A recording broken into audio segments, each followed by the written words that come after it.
风水之术玄奥无比，民间自古以来便有一命二运三风水的说法。命运看不见摸不着，纵使你能搬山倒海，也无法触碰。而风水之术则是老祖宗苦心孤诣研究出来的改命之法。历史上那位大名鼎鼎的慈禧太后，命格乃是极其高贵的金凤凰，生来注定要母仪天下。可在风水大师的做法之下，直接被皇帝打入冷宫，生下的太子也差点被废。只可惜老妖婆命不该绝，关键时刻竟然遇到了当时风水界的天命之子何崇。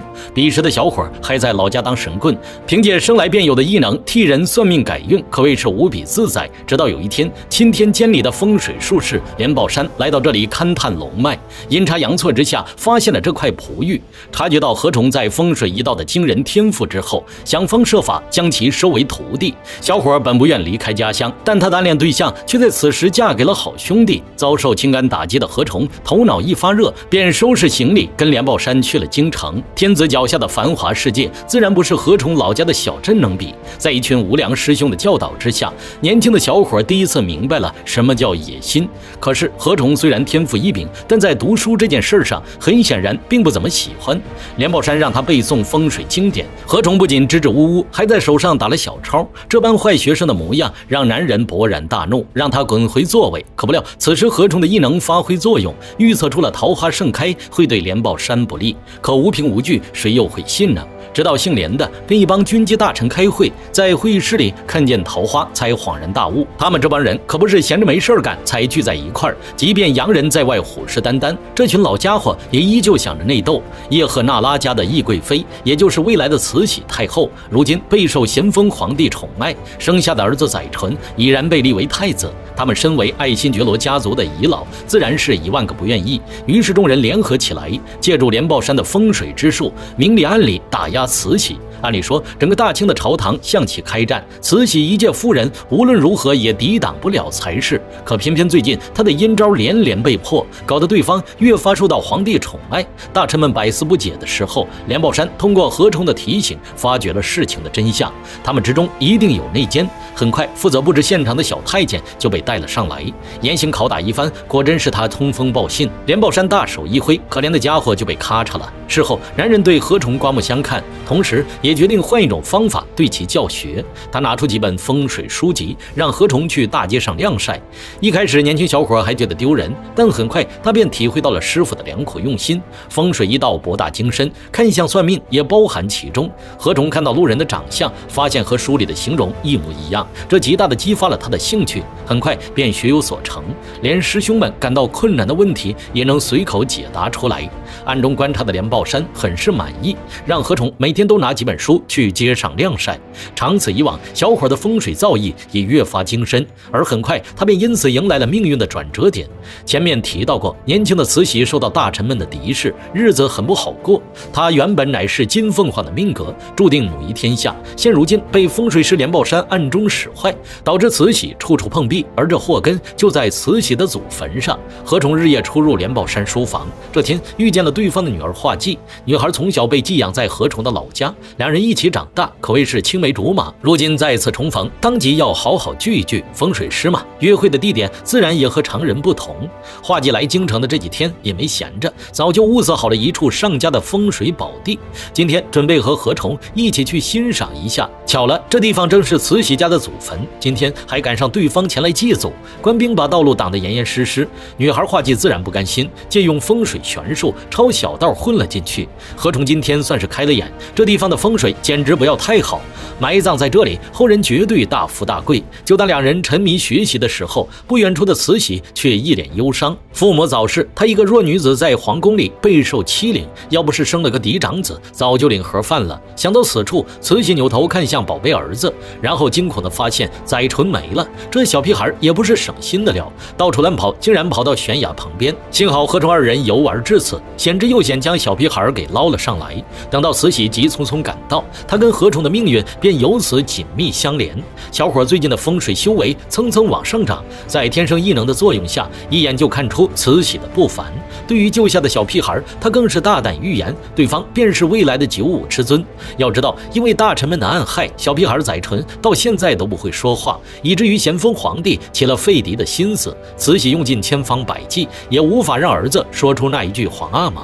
风水之术的歹毒在此刻展现得淋漓尽致。不过大家都知道慈禧得势后有多狠辣，若是连豹山能将其扳倒，也未尝不是一件好事。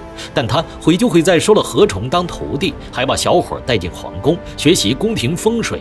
何崇是个老实孩子，不知道师傅跟老妖婆的恩怨。当他路过慈禧的寝宫，一眼就看出来这里的风水不好，尤其影响小孩的发育。好心的何崇进去指出，反被心情不好的慈禧一顿呵斥，差点小命不保。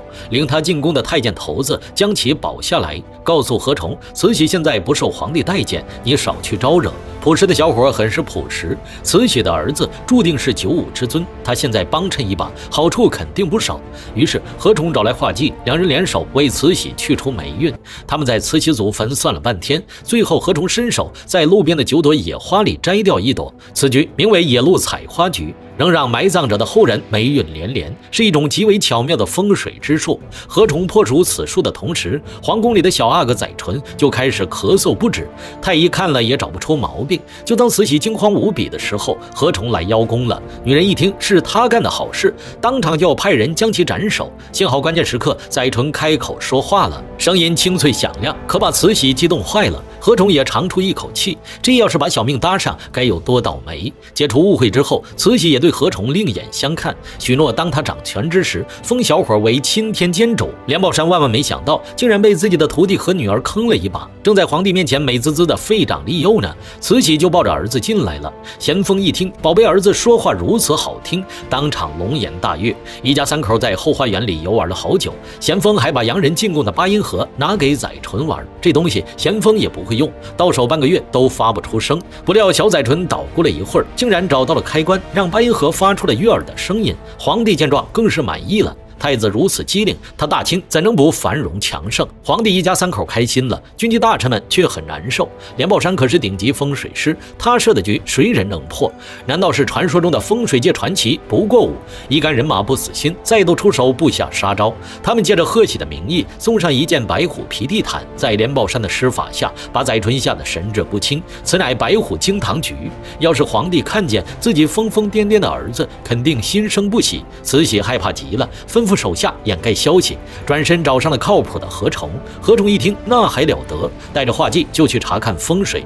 这一看吓了一跳，对方竟然在坟墓的白虎穴上定下怀木柱，引来无穷的阴杀之气。想要破解，只能在青龙穴上开口泄气。可不料老谋深算的连豹山早就算到这一点，青龙穴早就被他封死了。何崇两人见状一脸愁容，忽然画技似乎想到了什么，回去翻阅典籍，在他老爹的珍藏里找到了方法，真是个孝顺女儿。此时连豹山一干人马正等着看笑话，皇帝长时间看不到儿子，难免起了疑心。慈禧也是焦急不已，心里盼望何崇他们快点破除凶煞。而在画技的家传秘籍指引下，两人也是很快找到了疏通风水的方法。随着何崇锄头的落下，白虎惊堂局成功被破，已经抱进金銮殿的载淳也恢复了正常。看咸丰皇帝的宠溺模样，这个太子算是彻底定下了。回去后，连豹山越发确定是哪位风水传奇动的手脚。他联合各位军机大臣，在京城附近布下天罗地网，捉拿风水传奇不过武。可本就没有的人哪里能捉得着？但那些四处流亡的逃犯就倒霉了，看到官兵心一虚，就被抓进了大牢。而那些逃犯里面，偏偏还有个何崇的发小洪正刘过洋，对风水玄术向来嗤之以鼻。回家之后，准备用学来的知识干出一番事业，却不料招惹了会风水术的对头。以前何崇画技在的时候还好说，邪术士们不敢猖狂。自从两人前往进京，洪正没了大师庇佑，下场凄惨无比。被害得家破人亡，好不容易逃出去，又被连豹山的手下给抓住，实在是倒霉。何崇有心求情，正在气头上的男人直接把他扔了出去。这么长时间抓不到正主，连豹山对风水传奇异常忌惮，为了一劳永逸，他折损3年阳寿，施法寻人，得到的结果却是对方就在自己身边。连豹山很是疑惑，外出探查，却发现自己的好徒弟正和慈禧私会，那眼神就像癞蛤蟆吃了天鹅肉一样。何崇为了拯救好兄弟，在慈禧那里求了半天，得到结果后便美滋滋的回房了。连豹山在此等候已久，他怀疑何崇背后就是那位传奇大师不过武在指点，于是在此地连声逼问，可没有就是没有。眼看何崇打死也不承认，连豹山又换了个法子，带他出去上实践课。途经慈禧的祖坟，老家伙将自己设下的野鹿采花局和白虎惊堂局一一询问何崇解法，最终得出一个结论：对方是一个前所未有的天才。连豹山压住心底的震惊，颤颤巍巍回到了府邸。回去后，他越想越气，把怒火全都发泄到了何崇的好兄弟身上。这个可怜的家伙被人诬陷成造反的天理教，没几天好活的了。幸好在被砍头的最后一刻，站住跟脚的慈禧赶了过来。何崇帮了他这么大的忙，救一个草民还不是简简单单？大臣们心里咬牙切齿，明面上却不敢表露出来。眼看慈禧这只金凤凰越飞越高，为了自己的前途，连豹山决定拿出最后的杀手锏，让亲生女儿华姬嫁给当今的皇帝。之所以20年后才敢相认，是因为华姬的命格也非常强大，乃是火凤凰之命。她的亲人要是不够强大，必然会被克死。即便是连豹山这种风水大师，也得等到20年后父女相认。想想就知道有多可怕。皇帝乃是九五之尊，真龙之属，火凤凰要是能嫁给对方，那么便是一飞冲天，他们连家也会称王封侯，掌控天下。至于洋人的入侵，不过区区蛮夷，在风水师的眼里不值一提。连豹山设下风水局，把华姬带到皇宫的后花园，让他巧之又巧的遇见咸丰皇帝。众所周知，10个皇帝9个色，见状就要往后宫里添砖加瓦，而这正合连豹山心意。可华姬正跟何崇郎情妾意呢，怎么可能答应？慈禧得知后也是连连阻止。皇帝要是有了新妃子，他的地位可就不保了。这一刻，慈禧、何崇、华姬3人无比坚定地站在了同一条战线。可连豹山为了自己的前途，硬是狠下心拆散何崇与华姬，狂怼死敌的慈禧不停诱惑皇帝纳妃，昔日的师徒变为仇敌，好不容易相认的女儿冷眼相向，这到底值不值得？对于算计了一辈子的连豹山来说，答案不言而喻。可何崇也不是好惹的，他乃天生异术，能短暂预测未来，趋吉避凶，怎么可能甘心被老家伙掌控？慈禧跟华姬更不用说，一个金凤凰，一个火凤凰，俱是尊贵无比，想要将他们统统拿捏，可不是那么容易的。那么到最后，连豹山能实现自己的目的，把未来祸国殃民的慈禧给扳倒吗？下期视频为您揭晓。